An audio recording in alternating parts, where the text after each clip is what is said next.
Howdy, all you delicious people. I'm here today to review Wish Upon.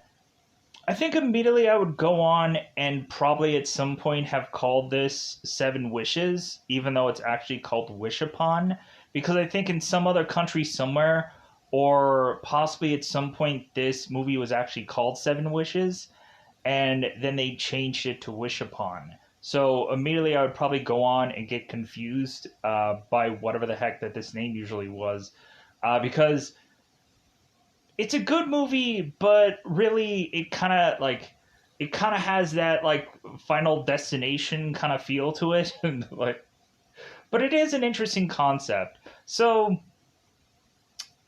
we have Claire who goes to or ends up finding this Chinese jewelry box, and Claire's decide like, okay, this is kind of a nice gift that she was kind of handed to her father by, and Claire all of a sudden is to accidentally start making wishes with this thing present because she finds out that it's some wish box. So she's like, well, like, okay, because she kind of figures out and decodes some of this box because conveniently she's taking a Chinese language class in school. So she figures out that it's like, okay, this says wish box on it, so might as well just start wishing away, see what happens. All of a sudden in this movie, we realize that there is a blood price for every single wish. So kind of gets really interesting. And like, I thoroughly enjoy wish fulfillment movies. If you've never gone on and seen movies like Wishmaster or even Bedazzled, which I just saw recently, that technically has the same similar kind of concept, but in that movie it's the devil, in this movie it's some Chinese wish box. So I like the kind of concept. I'm always won over by it. Uh, I kind of wish there was more wish fulfillment movies out there just to kind of see how people would approach it or see like a kind of different angle and whatever that people could try to go on and do. But there is, I think, multiple different Wishmaster movies, but still. Uh, and we have Aladdin. Anyways, so so yeah, this is like, I would say that this is a fun movie, a solid good film. Uh, just because really, like, we have kind of like this clunky story that I just don't know. Like, there's some stuff that I don't exactly buy about this film, where it's like we have Claire like one moment where like she's a nobody and everyone hates her, and like we're not seeing the smooth transitions from like these wishes. Like, it just seems like an out of nowhere kind of thing, and everybody is starting to pick up on that too, where it's just like, wait a minute, like how is it all of a sudden that out of nowhere this girl just goes on and is now like popular, or like has the best looking guy in school after her, and so on. Like, there's a lot of stuff that just kind of leads up to a lot of people just be like, well, how did you just win this guy over? It makes no sense. And like, I would think that, yeah, you would have this kind of investigation being done, and like, because I've never seen that kind of thing where it's like, wait a minute, how is it all of a sudden that this girl came into money? How, like, you would have thought somebody would have like just been starting to like put the pieces together, but nobody really does. Um, but Ryan kind of, if at anybody, like, he's probably the one that gets kind of the closest. But anyways, um, but yeah, so I enjoy this movie. Maybe you can go on to 2B2BI and enjoy it as well. Go out of your way to say that you've seen this movie, because I thoroughly liked, enjoyed, saw it. let's go into that Devil 5. Let's just go into spoilers about this one. Let's just go into spoiler time. Spoiler time. It's about that time I'm going to spoil this movie. So, this movie kind of starts off at a very weird, odd starting of a film. Because we have Claire's mother, who is to be called Jonah, that is to put this strange item upon this garbage box or can, and she is to go on and find a noose and take her own life. Again, a very bizarre way to start out a film. So, Claire, of course, is to go on, and after some time of grieving and whichever, we of course have it close to being Claire's birthday. So, Claire goes on and is to get ready for school, and of course is having her father be this like dumpster diver guy that consistently goes on and is to be right in front of Claire's school going and getting all this trash and whichever. And Claire is kind of humiliated by it to the point where Claire desperately tells her father, like, hey, go and dumpster dive anywhere you want. Like, this guy isn't exactly homeless, but like these guys go and turn around and make these items, I guess, into art. Because I guess Jonathan is some kind of like sculptor of sorts or some kind of artist. Hence why Jonathan met with Jonah, who is to have been this painter. So, Claire goes on and is to try and talk with her uncle August. Claire falls off her bike, is to kind of skid her knee, and Claire like tries to talk to her uncle, but like there isn't much of an exchange of a dialogue, and Claire makes her way to school. So Claire is to notice her father is dumpster diving right by her school. There's a number of kids already like taking pictures, just saying like, "Hey, it's dumpster dad, yeah." So really, so that way they can go on and Instagram and say like, "Oh, how like now it's Garbage Girl, like that's Claire's nickname, yes." So like I feel so bad for Claire, and like there's nothing that she can do until so Claire goes to school, and we realize that we have this girl named Darcy who's kind of like the head popular girl. Darcy at one point is to see Claire and her friends going on and trying to put this banner up, and so Darcy purposely chucks this this drink right by this trash can that's by the banner, but it also hits the banner, and Darcy's like, "Oh, I'm sorry, Butterfingers," kind of thing. So the girl walks off, and so like, God, this girl's such a bitch. So we have Meredith, who we find out is to be this monster mutant master mobile game player, and so she consistently is addicted to this game.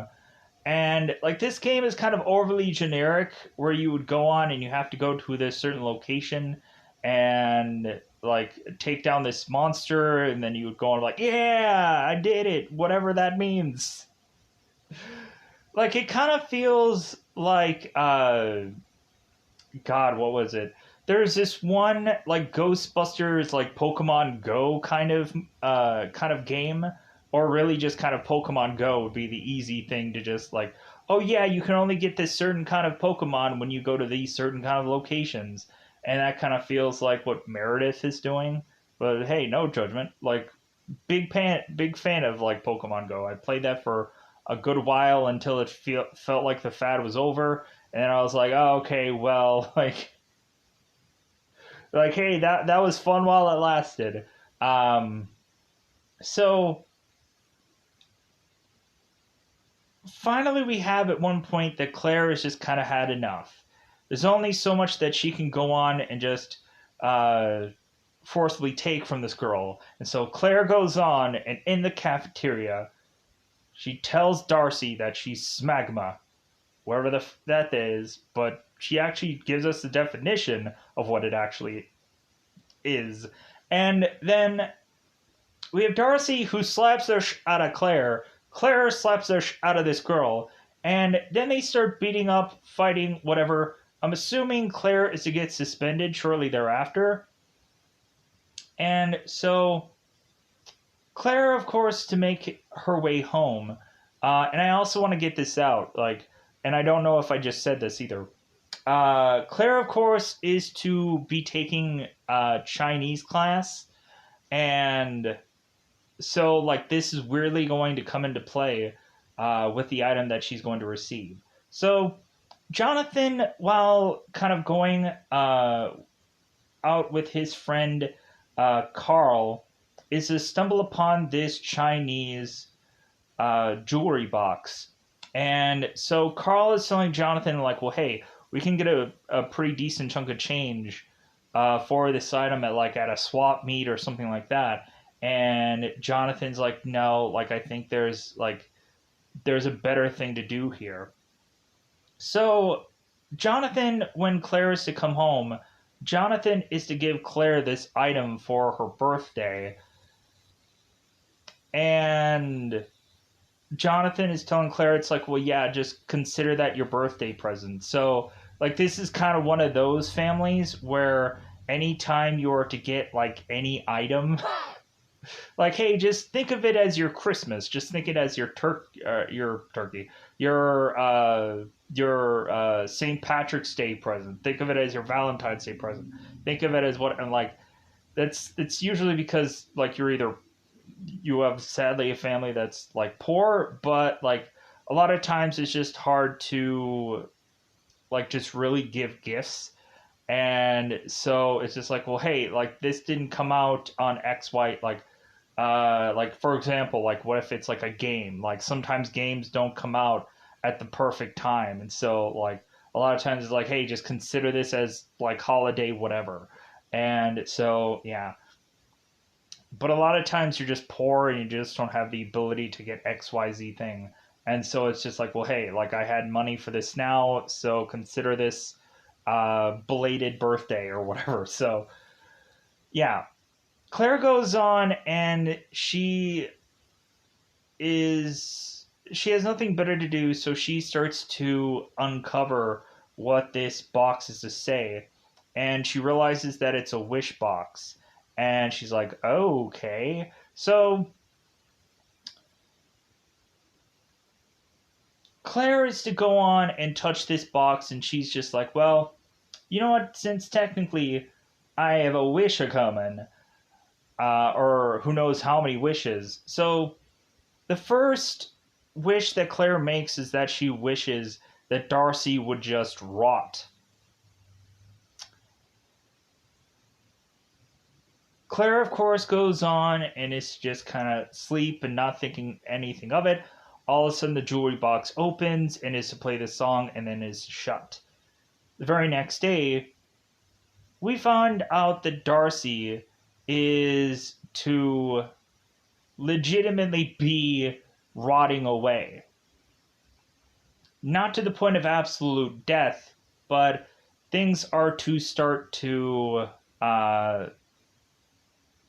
like have to be lobbed off the woman, because she was to go to this spa and she turned around and found out that she of course was to uh, have gotten this ailment to all of a sudden turn her into becoming a rotting person. And so all of a sudden we have a number of people that are just like, well, hey, we're doing a GoFundMe thing for her. I'm like, yeah, she was an awful person. So like, we're not gonna like, I'm not gonna help that woman. No, like every once in a while they'll go on and people will just want everyone to like donate to certain kind of causes. Is like, well, like if I've never known this person at all, like why should I donate? Like I'm not her best friend. Like I'm not his best friend. I don't know them. Never even heard them before you talked about them. But they're like, but you're in their like you're in the school of which that they are too. I'm like, yeah, that's great and all, but I don't know them. So, but it's even worse when these people kind of come to like, hey, like go and pay for Darcy's uh like helping her with all of her, and they're going of course to Claire and the people that she's treated like crap. And they're like, no, like especially Meredith is to basically give them the finger and say no, like she's been treating us like crap for a year. It's like for years. It's like she gets her just desserts, like her and whatever. So, but now we have to have the blood price. What is going to be the blood price for this horrific death? So we of course now have it where we find out that because Clarice make this wish, Claire's dog Max is to be eaten alive by rats underneath her house. She goes on and finds him underneath the house, and so they go on and bury him. And Claire is very distraught because that was the last thing that she was given to her mother was Max. And so it's like, well, hey, there's nothing we can do. Sorry. So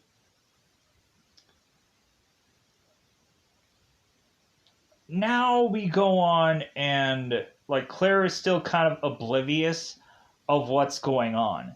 Like she's not easily knowing that it's like, oh yeah, obviously, like she knows about the wishes. So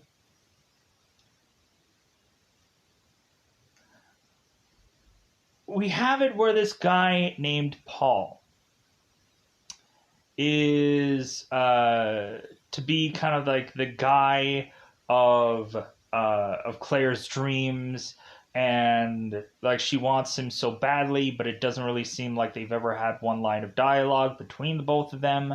So Claire is even telling her neighbor, who is of course Miss DeLuca, that like they said hi to one another once, but like that's it. So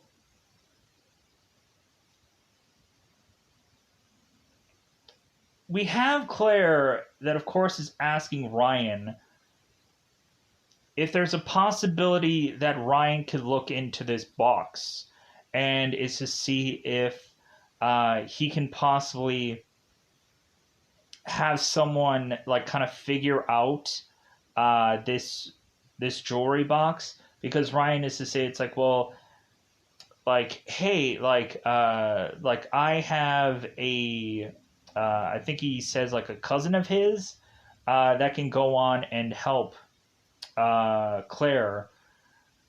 And I'm kind of sad that they kind of have like this stereotypical like I don't like that at all. But Claire goes on and is asked her Chinese teacher uh,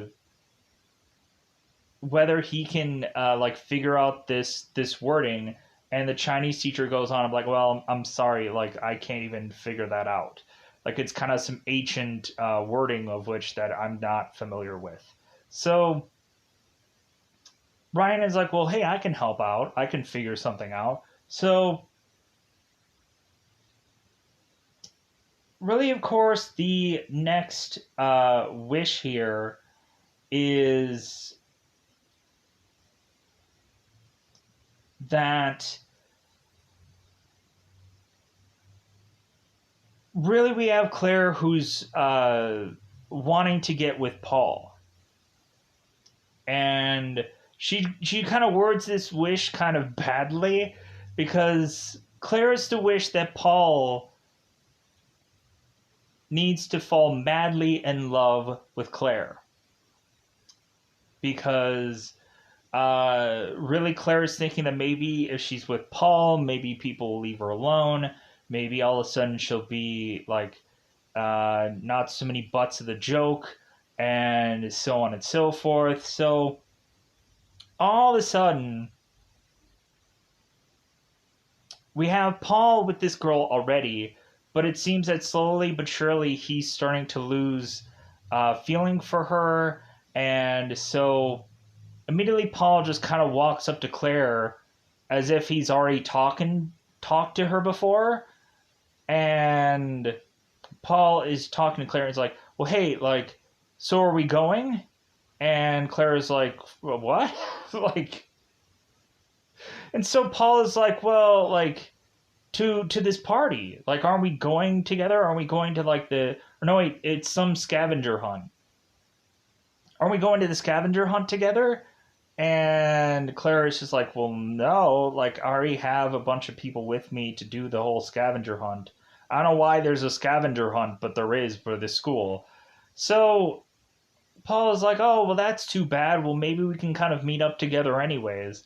And Claire is like, "Okay." So,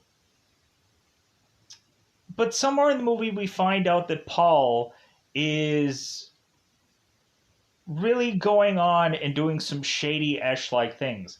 We find out that Paul is consistently taking pictures of Claire during the oddest times while she's sleeping and a number of things. At one point, Claire's to wake up, realizing there's someone there, and Paul runs off.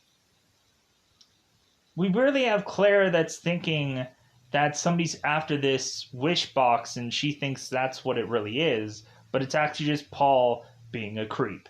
Because that's what he's supposed to do because of a wish. So it just kind of feels like this is kind of out of nowhere, but again, like that's what every one of these wishes go on and do. So, of course, because of this wish, we sadly have it where Uncle August, a relative of which that Claire barely knew, is to go into this tub, and I'm like, please don't let me see some kind of man's twig and berries in this film. Like I don't want to see any, like, no offense, I'm sure the guy who plays Mr. August has a big, massive set of legs, but no. So all of a sudden we have Uncle August who goes on and he's in this tub, and this guy, of course, has no like adhesives in his tub, and so all of a sudden this guy is just going to his tub, and he conveniently goes on and slips like and smacks his head into the back of this tub, because this tub is to be one of those where like there isn't like a wall or anything like that around it. It's just kind of like the tub by itself. So this guy goes and freaking the back of his head, and but he's like getting up and he's like, oh, like, well, I can, like, I think I can maybe just, but then all of a sudden, like, we start to see that the water is filling up in the tub. So I'm like, oh my God, this guy is going to die horrifically. Surefire enough. Yeah, that's what happens. So, uh, so now we turn around and Jonathan is to find out that Uncle August is to kick the bucket, sadly enough. And Claire never got the time to know this relative, and she really regrets it just because like she just really wanted to be nice to the guy. There was no like hoping that like, hey, if you could just spare a couple bucks kind of, no. So of course, Jonathan is mentioning to Claire that there's not going to be a possibility that this guy was to write her into their will. And so, really, at this point, we just have Claire who's just kind of sick of living this life of being poor, and then they're like consistently just getting by. And so We then go on and finally have Claire who wishes for her uncle's money. She wishes that she would get everything from her uncle, her and her alone. And so now all of a sudden, we of course have Claire who is to find out from her father. It's like, well, hey, like, I guess we weren't written out of the, or you weren't written out of the will after all.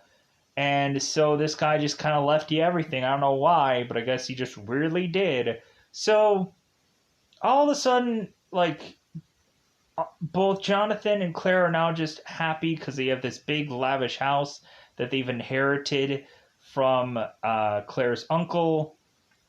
Jonathan is finally now being so happy that he's playing the sax a lot consistently.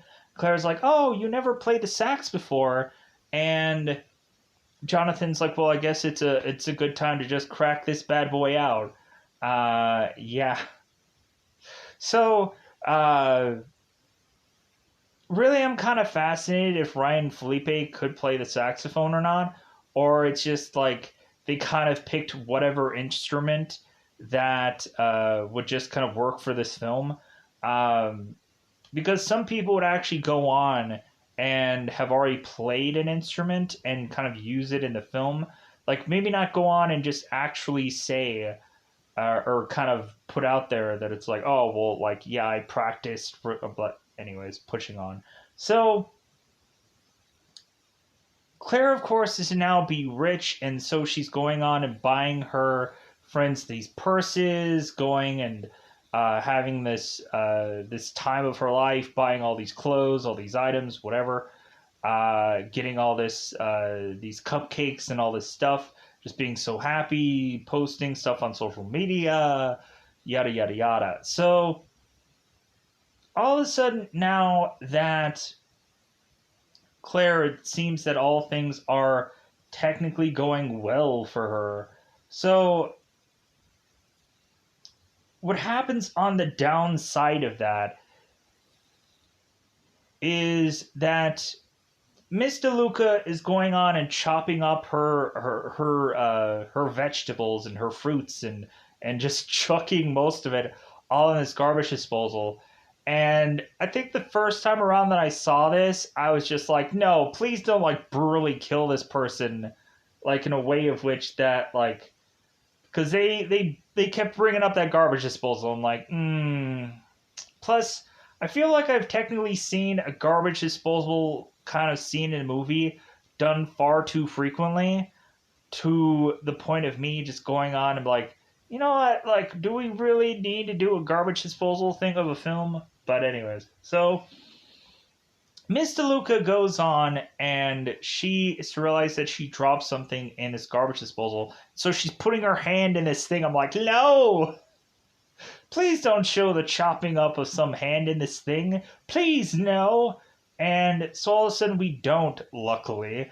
And so, and like the button is like right by this girl's hips. And I'm like, no, just no. So all of a sudden we realize instead here that this girl has really long hair.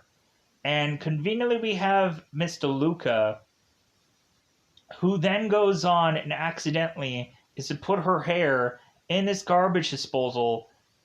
The thing starts to grind up with her hair, and she ends up like snapping her neck in the process. I'm like, oh my god, this is brutal, but great, horrifically.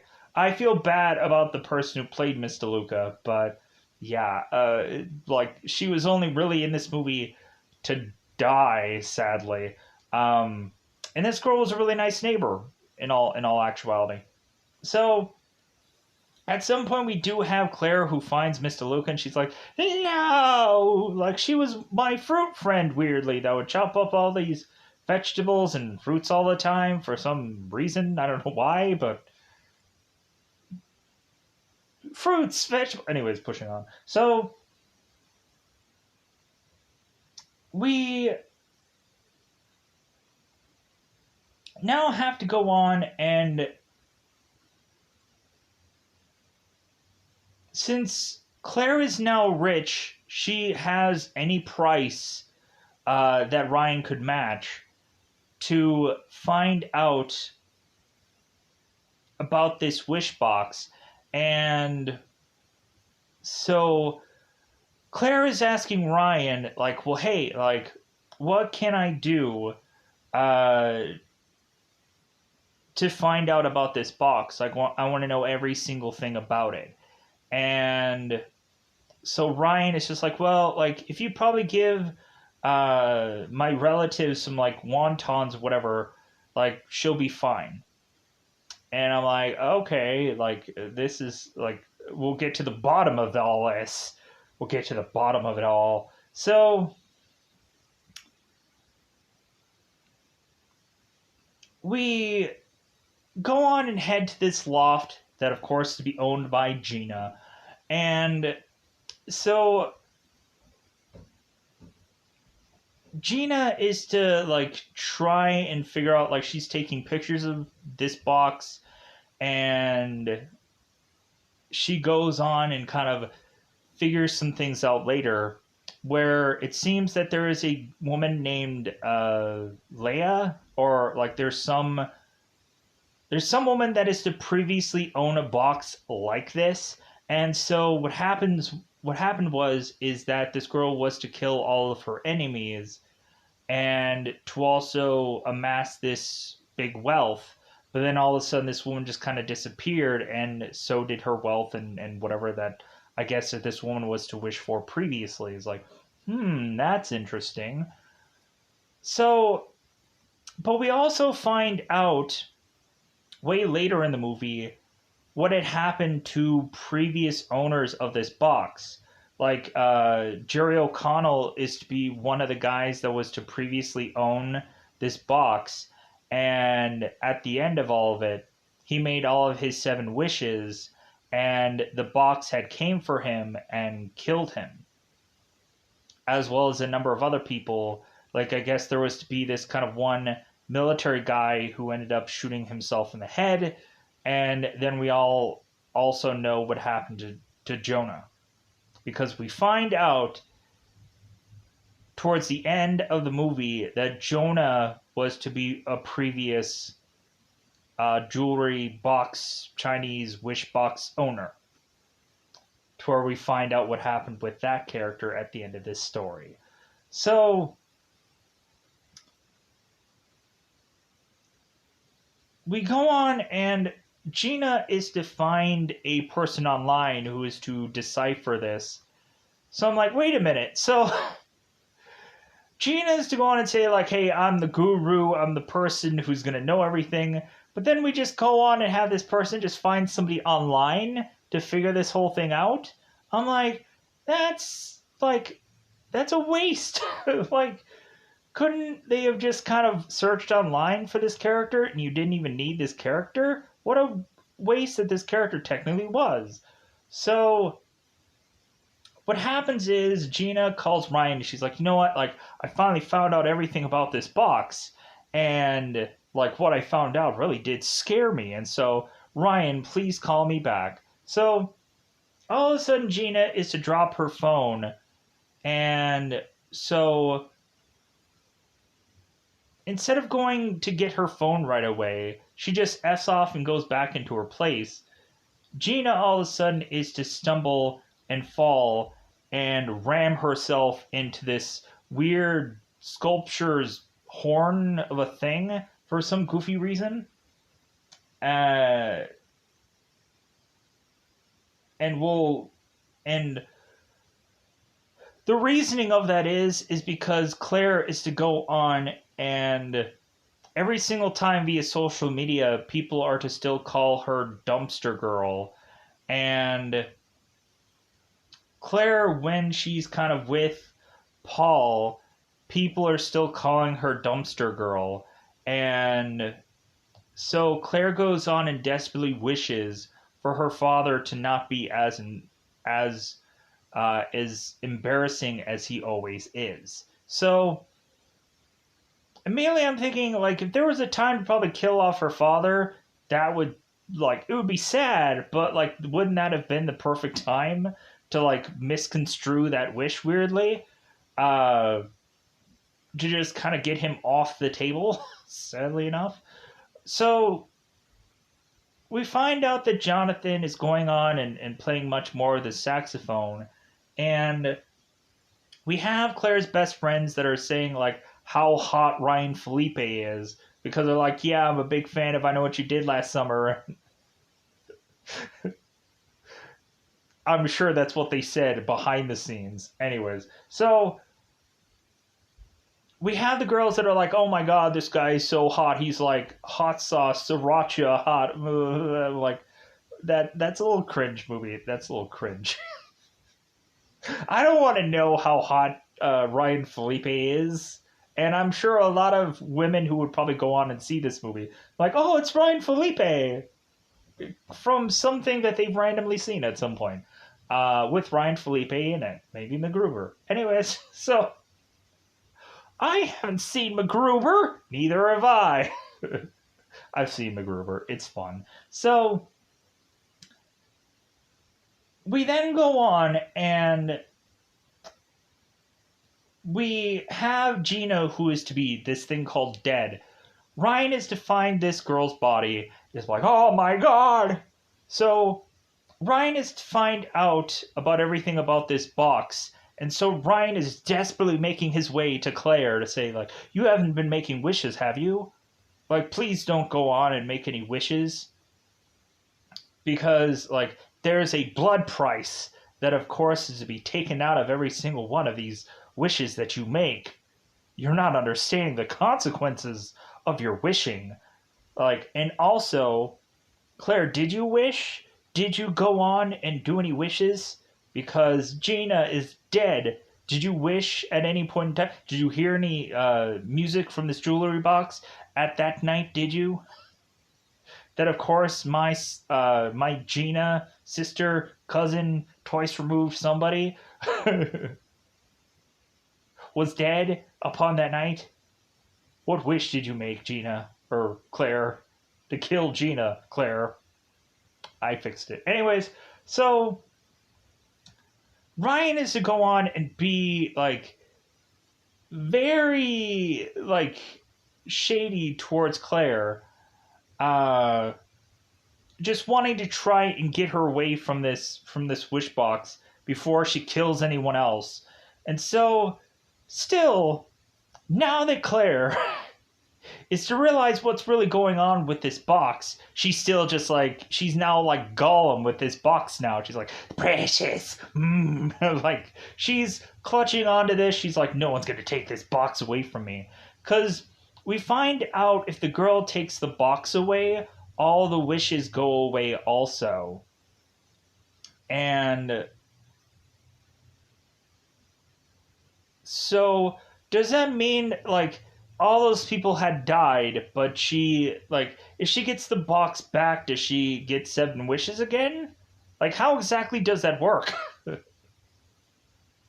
Because, again, really thinking about it, she's going to possibly kill somebody else. So, moving on. So, now Claire is still just like, well, like, if I have 7 wishes, like, I can just keep going on, and because she goes through social medias and she's still treated like garbage, and like there's nothing she could probably do. She could be rich and people still hate her. They can come up with a new reason to hate her. So Claire desperately goes on and wishes just for popularity, like just for her to just be like the person that everyone loves finally for once. And I'm like, man, that's sad. But so Claire goes on and wishes for this, and then we have to turn around and figure out how and who and why the next person is going to die at some point. So Claire is to also explain to her best friends about this box, both explaining it both June and Meredith about how this box actually works. Now that she understands clearly what this is all about. So June is telling Claire to, like, well, just get rid of it. Just, like, you're not really sure 100% if you get rid of the box, if everything just kind of goes away. So, like, just get rid of it. And June's like, I don't know, maybe I'll just hang on to it and I just don't use the other wishes. And, like, I have a feeling that either way, I have a feeling like if Claire was to, like, keep this box, the box was to go on and figure out some way for these wishes to be a thing. Like, I'm thinking Claire at some point, even with the box not being present with her, I'm possibly thinking that Claire could go on and say that, like, man, I'm really hankering for a tuna sandwich right now. And she doesn't say wish or she doesn't say anything. But all of a sudden, a tuna sandwich would magically appear. And then all of a sudden, she's like, but I didn't wish for it. No. But. And then Claire would die, sadly. Like, so. Like, that's how I think eventually the movie would have played out, anyways. So there would be nothing for Claire to be able to do. Um, there is no way to probably avoid the way of which that this movie is to at some point possibly end. So because Claire is to desperately say that she wants popularity, uh, we of course have Claire, June, and Meredith who are to all go to this hotel. They're doing this scavenger hunt, and so Meredith all of a sudden is playing this master monster mutant game, something or other. So Meredith is to say that she needs to go to the 27th floor to go on and get this monster, so that way she could be this master whatever of her mobile game. So she goes on and she of course is to beat this monster and has come back down. She's like, yeah, I'm the best at this game. And I'm like, okay, cool. We have Jonathan that's also going and realizing that he has a flat tire with his car, so he's kind of replacing the lug nuts. One of the lug nuts kind of fall under Jonathan's car. Drag racing is happening around him. Jonathan at one point is to have this tire go sliding. Jonathan is trying to run after the tire. All of a sudden, the tire goes on and smacks against this car, goes flying. And so Meredith is to go into this elevator after she feels so good about, like, yeah, I just beat this game. Did it. Freaking Tobey Maguire for you. So we now have it to where it's a possibility that two people could be dead right now.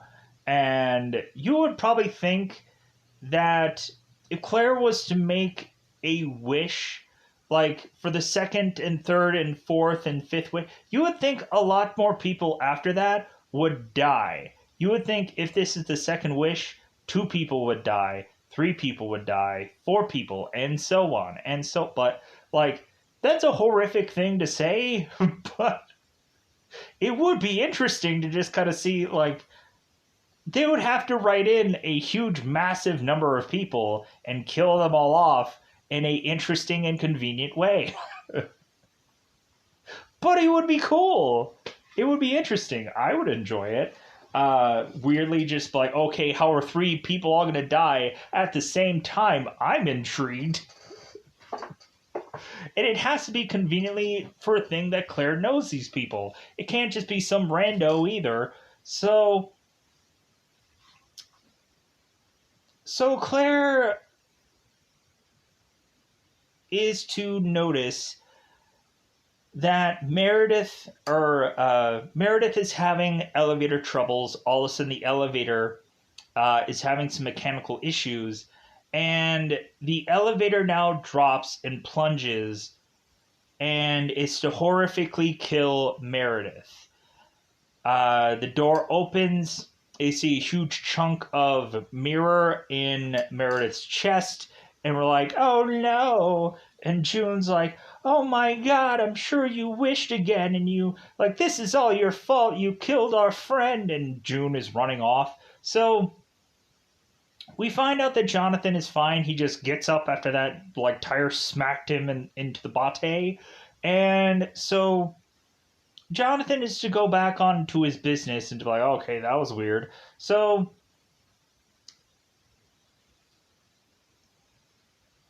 how all of this just kind of plays out is that Ryan is to go on and no wait.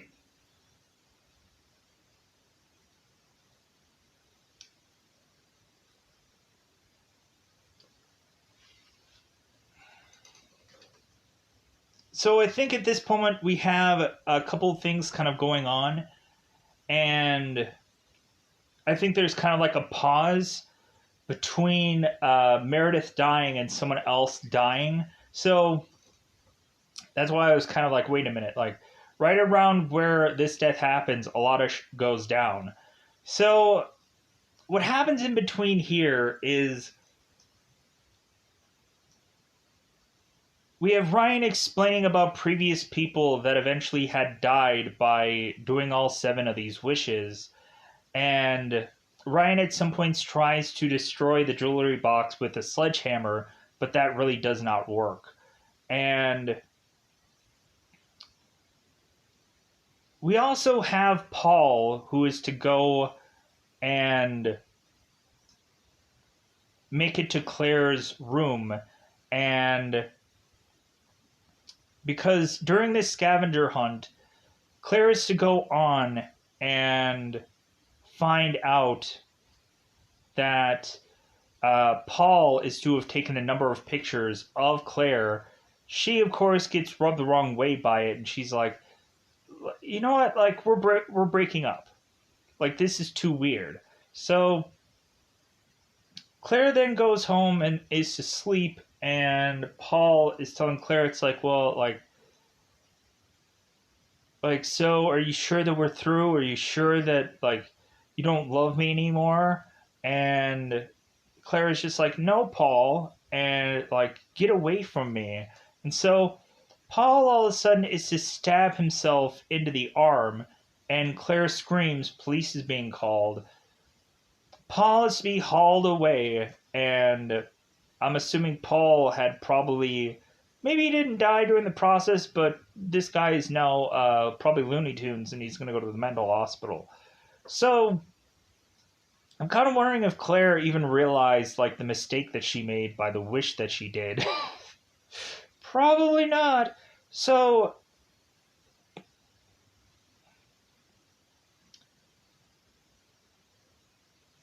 we also find out that Claire is to realize that her jewelry box had gone missing. And Claire comes to find out that June actually has the wish box, because June is to conveniently open her locker right where Claire is. And Claire's like, oh my god, you stole my box?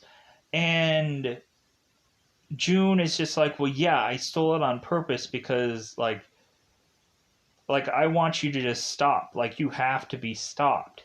And so Claire goes and tries to steal it back. Now both Claire and June are rustling by the staircase, and I'm immediately like, you know what? In every horror, whatever action, whatever movie, I always like it in a film where somebody's falling down a flight of stairs, because I always bizarrely laugh at it, even though it's a horrible thing to go on and see in a movie.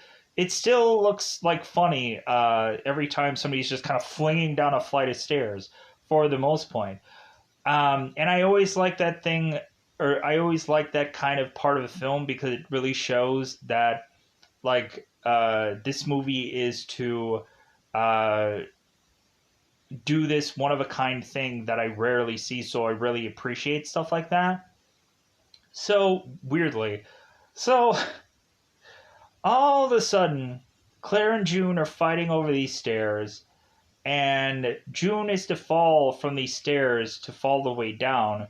And Ryan's like looking at June and looking at Claire is like, what did you do? And so Claire is like, oh my god, like every time people are just blaming me for everything, like I'm the villain of this story, and like Claire is just miserable. So finally, Claire just wishes that her mother had never committed self harm upon herself.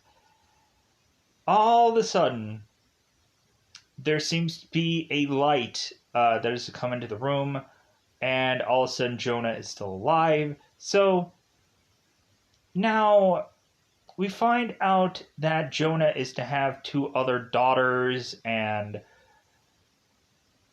so we have it where it seems that Claire is like, oh my god, this is so great. They're celebrating Claire's birthday, and all of a sudden, Claire is to start thumbing through her mother's new paintings. And so she starts thumbing through it and all of a sudden realizes that Jonah was to originally have this jewelry box, and all of a sudden we now have it where Claire is kind of blaming her mother, but really just kind of blaming the box for her mother's death because she realizes it now. So, but what happens with this is when there is death, there is always death. So, what I mean here is when you go on and you reverse a death, someone now has to die. And conveniently, if the mother is now to be alive, all of a sudden Jonathan is now going to die. All of a sudden, Carl and Jonathan are kind of having this chainsaw by this tree.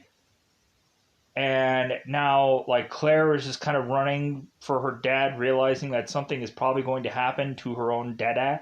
And so, all of a sudden, we, of course, have accidentally this chainsaw kind of getting out of Carl's hands. And all of a sudden, Slice goes down Jonathan. Claire's bloody mess is running to her mother, realizing that her father is now dead. So it's like, so she saved her mother just to kill off her dad. That's horrifying. So really at this point, we're just starting to realize that Claire has probably used up every single one of these wishes one way or the other. Like, I thought it was kind of weird. I thought there was one point when Claire was to dump Paul. I thought there was like another wish being used there, but I guess maybe I was wrong. So, after Claire is to get over the death of her dad, I'm like, man, how much school has this girl probably missed because of all the deaths that have happened with her lately? So, we even have at one point where Claire, who had gone on and ditched her old friends to go with the more popular kids, went back and spent some time with Meredith and June before they were possibly to both horrifically die, maybe. Because I don't know about June. Maybe she just kind of went unconscious. Not sure. She could have been dead. That's some hard stairs falling. So, so she could have probably broke a lot of bones. I don't know.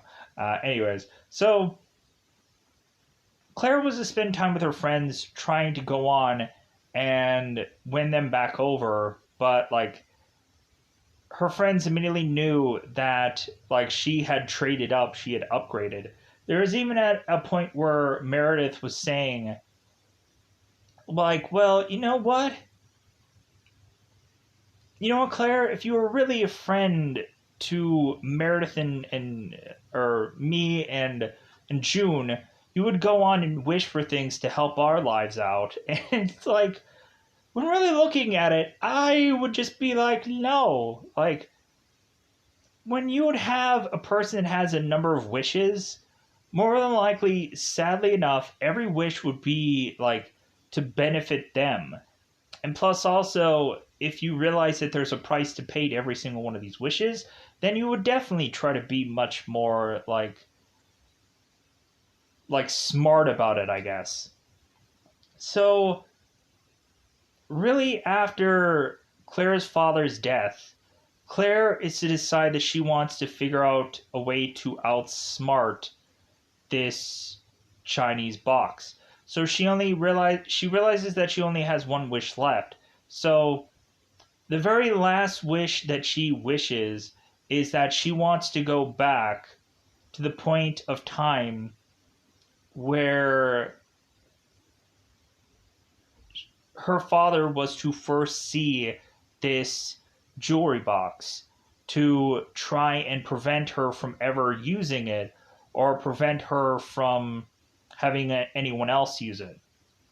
So, Claire goes back in time now and is to go with her father to scavenge for items. She goes into this garbage, finds this Chinese jewelry box, and of course, to go on, put it in her backpack. And so when Claire goes on and makes it to school, Claire meets up with Ryan and says, like, hey, like, because they talked about multiverses. And Claire is saying, like, well, hey, uh, like maybe I was in a multiverse with you and maybe we dated. Maybe I knew about Gina and that she lived in a loft, and I knew about all these things and this and that. And Ryan's like, okay, you're kind of weirding me out. So we have Claire that kisses Ryan and is to tell him, like, hey, take this box and bury it into the deepest hole that you can possibly find so no one could ever find it again. And so Ryan is just like, okay.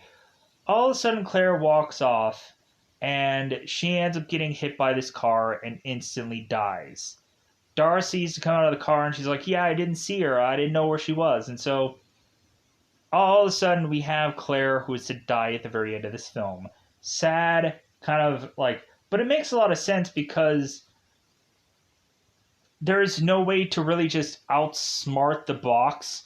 There is possibly no way to even try to wish around it or come up with some kind of strategy because I guess possibly the box may always win. So, really, with it, like, you can't just like store this box away. Like, it'll eventually like do you in. So it's either like, yeah, all these wishes are great, but at some point you're just gonna go on and have to get rid of this, and then all your wishes will be undone. So that kind of sucks because it kind of just feels like a waste in all actuality. Because we turn around and once June is to take away the box, all of a sudden they find out their Uncle August was to have not pay off his taxes for 10 years. So they lose this big, massive house and they're stuck right back to where they were at the very beginning of this film. And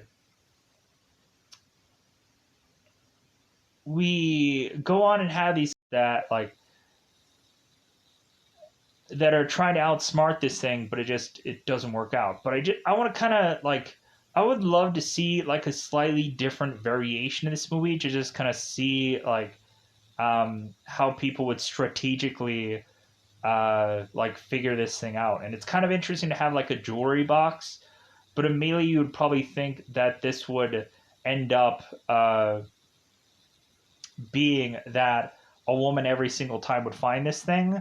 But that's not exactly true because in the parts of prequel things where someone would find this, like Jerry O'Connell found it, and any number of people kind of found it. So like it isn't exactly to one person, but I guess because people are trying to decipher it, figure it out, and whatever. Um, but anyways, with that said, I'm gonna get out of here. Goodbye, everybody. Bye, everybody.